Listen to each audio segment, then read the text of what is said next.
What's good, guys? Fantasy Joe back here with some more fantasy football content. Week 13 waiver wire edition. Getting ready for the playoffs. Already in them in one of my leagues that has 2-week matchups. But getting you guys prepped. If you guys are new, make sure you hit that subscribe button. Post all the content here so you can beat your friends and family in fantasy football. Bring home that championship this season. Let's talk quarterbacks, though. So my top ad, well, actually, I guess we should talk top ads overall. Two situations to monitor. Brian Robinson Jr. got injured in his game, and Austin Eckler was concussed as well, meaning Jeremy McNichols could be a massive 1-week ad to potentially play and start, and maybe more if we see that the injury to Eckler, we see more people miss more than a week. He got knocked clean out. So that's possible, and if it's Brian Robinson Jr.'s injury is serious, he could have a role rest of the season. Another name, though, to watch out there. J.K. Dobbins went down to injury last night on Monday Night Football. Did not return to the game. Gus Edwards replaced him. Gus Edwards, I expect to be a very good ad, especially if something is wrong with J.K. on the long term. You could potentially get a back that could, rest of the season appeal if he's out for the year, or if it's a smaller injury, maybe a few weeks. But it could be nothing still. Maybe J.K. Dobbins plays, but I think at this point, Gus Edwards is my top ad overall for this week and at the running back position. So Jeremy McNichols and Gus Edwards are the two guys to look out for if they're out there in your leagues. At quarterback, Stafford will be my top ad this week. If I'm looking for a streamer, I'm not afraid to go Sam Darnold or Geno Smith in those matchups, but I just think Stafford against the Saints is pretty locked and loaded the way they've been throwing the ball recently. Moving over to the running back position. So like I said, Jeremy McNichols is the name to look out for, and then Gus Edwards, number one, and then Jeremy McNichols. Just because I think that Gus Edwards could eventually have more long-term appeal, but again, you got to pay attention because we don't have much news on these injuries yet. It's early, bright in the AM.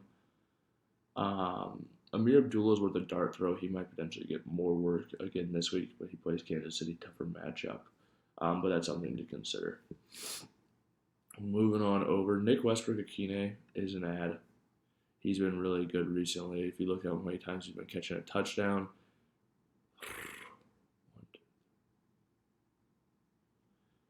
he's got 1 in 6 of his last 7 games. Not a ton of targets, that's the one thing. But you can play him if you're desperate. He's been solid for the last month.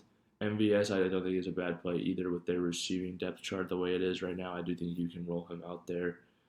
I think you can play Dobbs any given week. Demario Douglas, I think, is a solid ad. He's been getting targets. He has a really good schedule rest of the season, and Drake May has looked better recently. So that's a name to monitor.